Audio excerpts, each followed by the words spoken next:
Now at 10, grieving students left with more questions than answers after a classmate dies from gunfire. How many does it take? Colorado battling the fentanyl crisis. Now a controversial bill to allow safe injection sites moves forward at the state capitol. After our shot of snow today, I'm keeping an eye on our next chance for wintry weather. Plus, Colorado to get billions of dollars to invest in clean energy. To jumpstart both the supply side and the demand side. How it might impact you. The news starts now.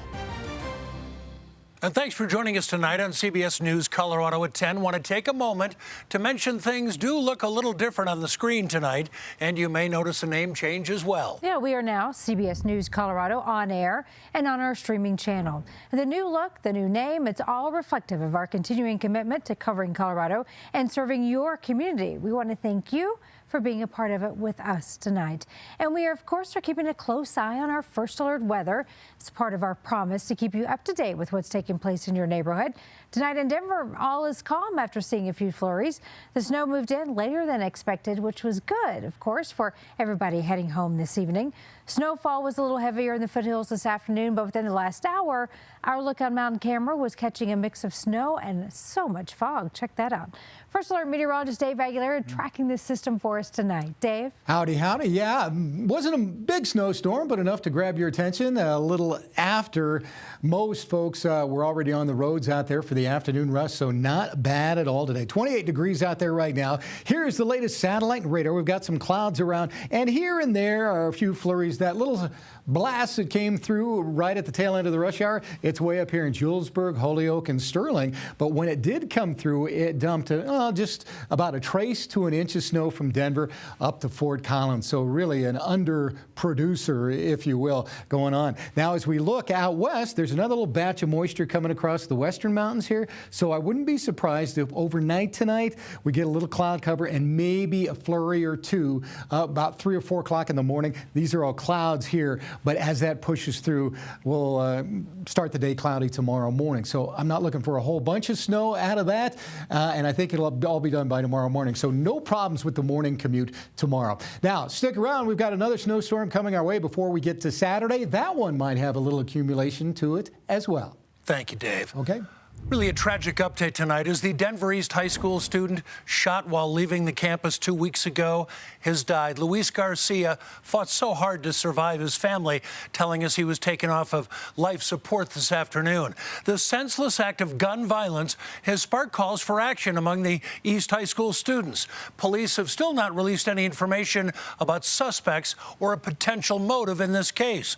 CBS News Colorado's Marissa Aramas has been in close touch with the students at East since the shooting. And Marissa, they're angry that they have to fear for their lives when they go to class. That's right, Jim. This community is tired, and they say that something needs to change because this isn't the only violent situation that's happened here. If you take a look out here, you can see a memorial has already been set up. Many people dropping off flowers, even a soccer ball. And earlier today, I spoke with Luis Garcia's brother Santos about their final goodbyes. 16-year-old Luis Garcia will never play soccer here again. Lost. Just lost. His older brother Santos reminiscing, hoping to find solace in the memories he's left with. Getting ugly haircuts and crying because I thought I looked bad. He told me he was going to get the same thing because he saw that I felt bad. Just over 2 weeks ago, Luis was shot while sitting in his car outside of East High School. After days of fighting to survive, his family taking him off of life support, surrounded by loved ones. It's like a nightmare to hear all the people you love and you care about crying. Teammate Clayton Thomas says Luis was a hard worker who was caring and loved his friends and family. Luis was always one to put in extra effort and always do more than any other player on the field. He would always wake up early to train. Many are wondering how and why this could happen. And it's not fair for kids to be shot at school, where in a place where we're supposed to be learning, we have to worry about dying. Tonight, police are still searching for a suspect. The community now asking for action from the school board and lawmakers. How many does it take? Santos simply sharing these final words for his little brother Luis. Que lo amo. Now, the family has set up a GoFundMe account to help with funeral expenses. Students are asking people to stop by tomorrow here at the E to drop off flowers. They also have an event happening on Friday in wake of all of this violence. And police say that if anyone has any information on this crime, to contact them or Crime Stoppers. In Denver, Marissa Armas covering Colorado First. And Marissa is our CBS News Colorado community journalist committed to covering the big issues impacting the city. You can always support her coverage by sending her story ideas through our tip line or by heading online. Colorado is soon getting billions of dollars to boost its clean energy infrastructure. This massive announcement came from the Environmental Protection Agency today. It says we are better positioned than many states to put this federal money to good use. Alan Janae with more on this tonight. And Alan, this means a lot of new projects for our state. Yeah, it could. This could be really a big change for a lot of us. What this $13 billion means is incentives to expand the renewables industry, the reduction of carbon output, but hopefully the creation of jobs as well as opportunities eventually for people to make changes in their own homes. Holy cow, that's a lot of stuff. This is the back of the home where Sekar Paladugu lives in Denver. Boxes of things and odd-looking contraptions. It is an air source heat pump. It is working like an AC in the summer. It also heats our whole house. There's no more furnaces. Enough to warm him and his husband on that day when it was 13 below. I mean, there's quite an industry here. Yes, yeah. There's a lot of jobs here. Yeah, 5+ types of contractors were at my home over some time. It's going to unleash a new wave of new energy manufacturing in this country. Carrie Hayes, who heads one of the country's biggest solar panel companies, says the Inflation Reduction Act is an exciting moment for the industry. The IRA represents an enormous opportunity to jumpstart both the supply side and the demand side. At a solar industry conference downtown, there were people thinking about opportunity. It's going to be a lot more. It's going to be a lot more on roofs. It's going to be a lot more in communities. It's going to be a lot more large 1,000-acre facilities. The opening of facilities to manufacture solar panels in Colorado, though, is a longer reach. It's not super high on our list currently because of wage rates, labor rates, demographics, and supply chain. Incentives and rebates, though, made Sekar's redo happen. He's now making power after his bills previously peaked at over $650. Plan ahead and make the change that's better for the climate, better for the long term, better for your bills. Now, this money will come in from the federal government to the state, which will oversee applications for people who come to the state with big plans for things that might create climate change. Eventually, though, it is believed that there will be money there for people to potentially change their house and change their energy systems in their house. And there is a large portion set aside for underserved communities in both urban and rural areas of Colorado, places where hopefully people can be assisted in making that change and maybe get some jobs out of it. In Denver, I'm Alan Janae, covering Colorado First. Two bills we are keeping close watch on at the state capitol are moving ahead. One related to drug use, the other offering protections for renters. The Overdose Prevention Center authorization bill passed out of committee, now goes to the full House. It would allow cities and towns to have safe injection sites, also called overdose prevention centers. People could use drugs in supervised environments with safe needles and medical support on hand. Supporters say this will save lives. Opponents say it's only going to encourage more drug use. Another bill to protect renters passed out of committee today also goes to the full House.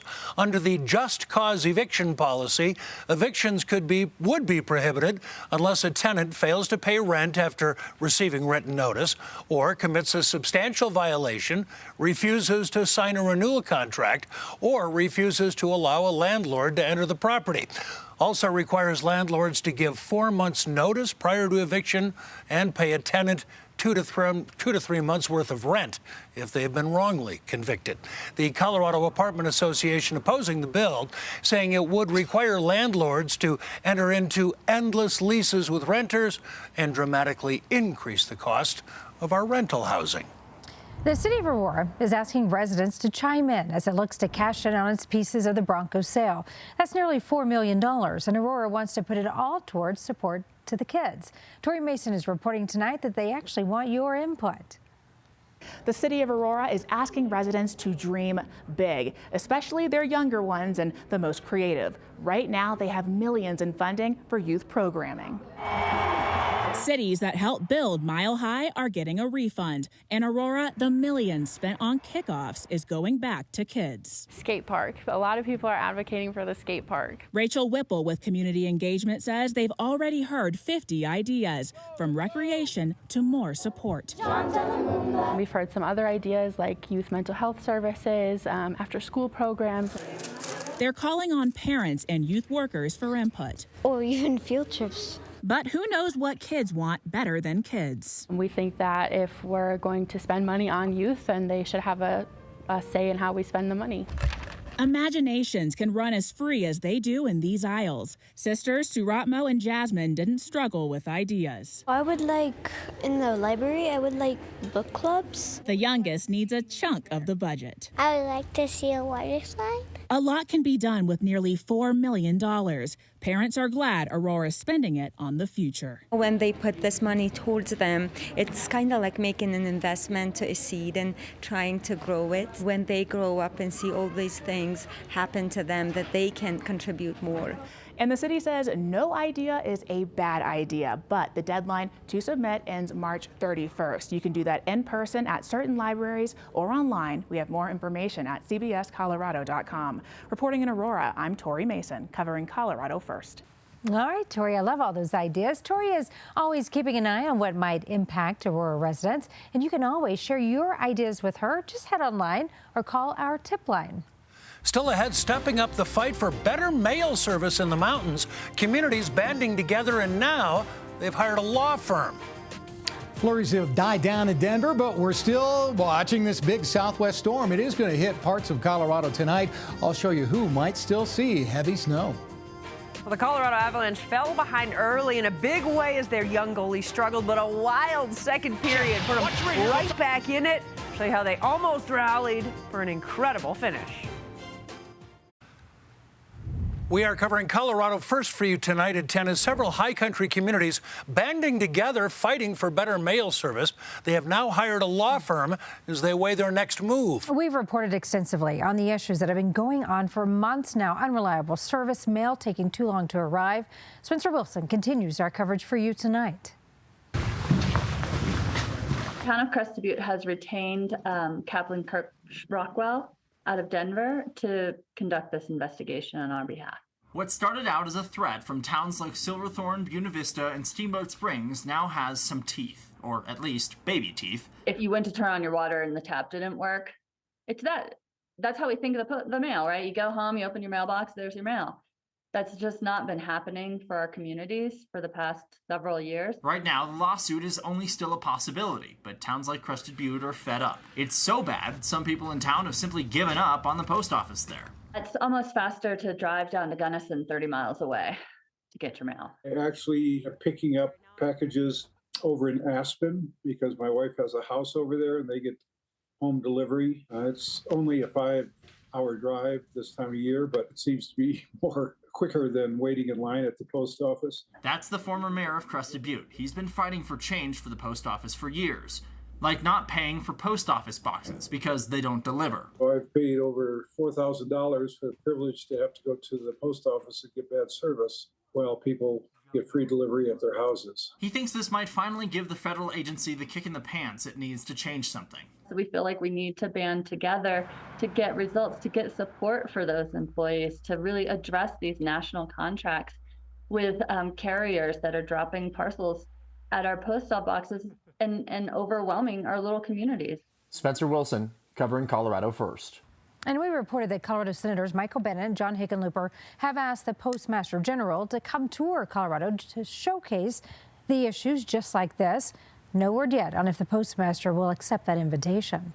Time now to check in with First Alert meteorologist Dave Aguilera. And Dave, we're looking forward to some warmer weather, but you don't see a whole lot coming our way. Not real warm. Sunday, I think, is a day that you'll like. And then we've got a little more cold air coming our way next week. Downtown, most of the flurries have gone away. We might see a few more tonight. Here again is that Lookout Mountain camera with the fog going by. They'll probably get some flurries going on up there over the course of the next couple of hours as this goes through. You can see it here on the satellite and radar together. A few flurries coming across Park County, Clear Creek County here. Those will move into the city.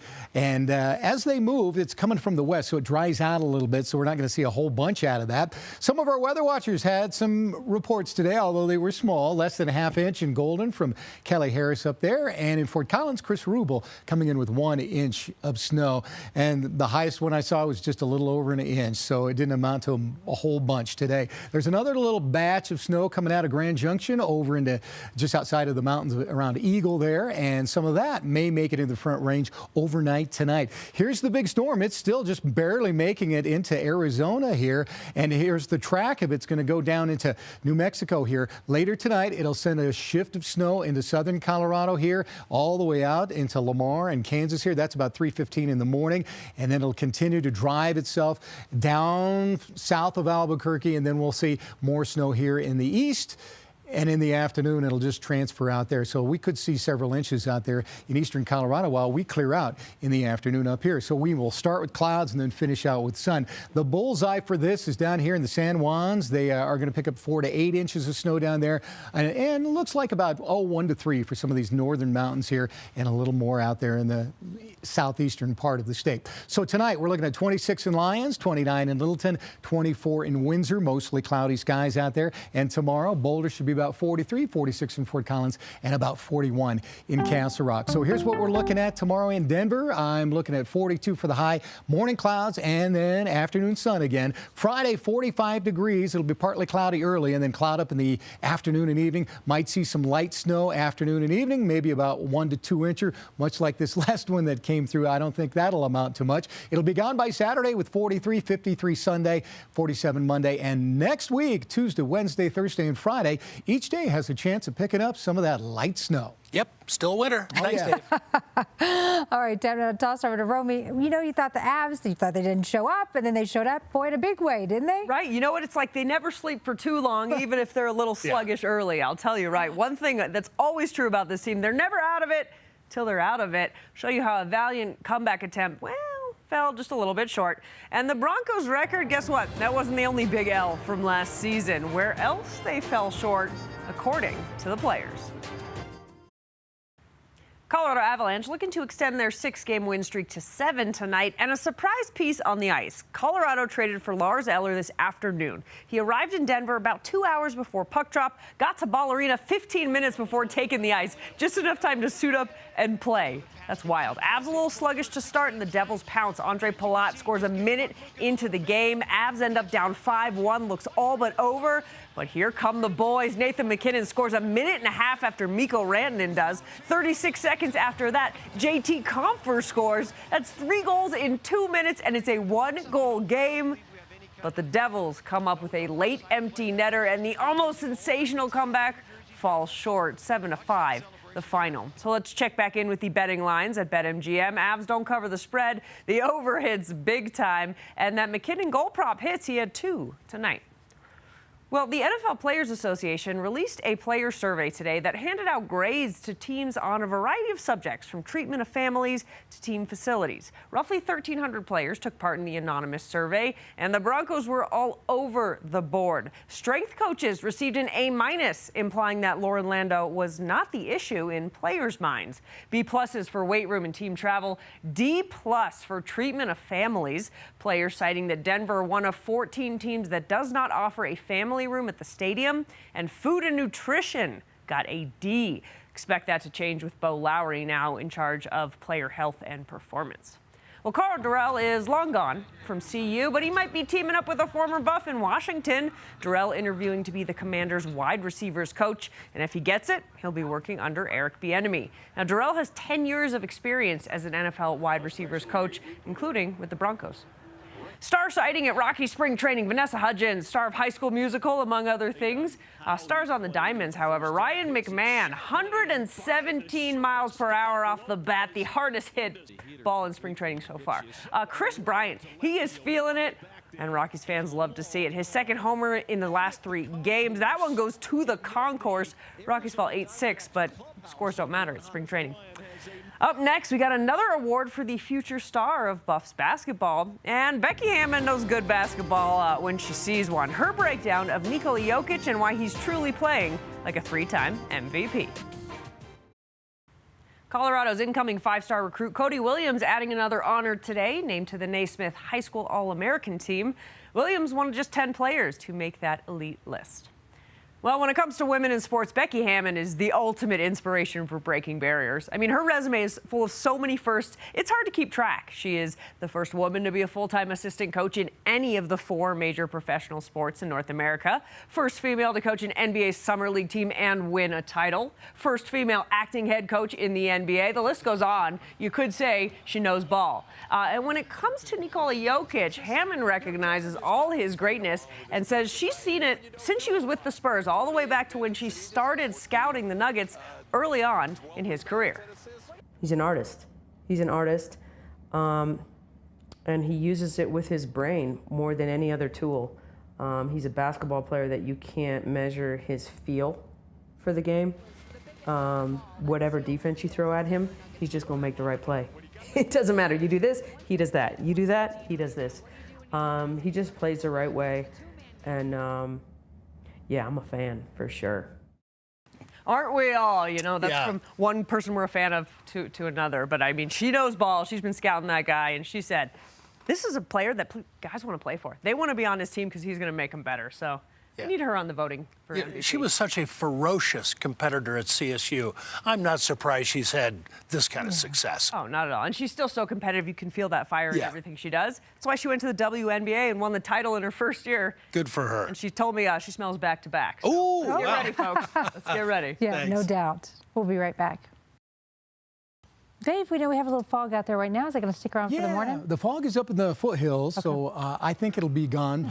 Way up there. Yeah. It'll be gone by the morning, probably about 9 o'clock or so. So it's going to come in and out up there. Meantime, around here, we're cloudy tomorrow. Sunshine pops in the afternoon. We'll just start the day with a little more snow in the high country. Yeah. Thanks, Dave. You bet. And thank you for watching CBS 4 News Tonight.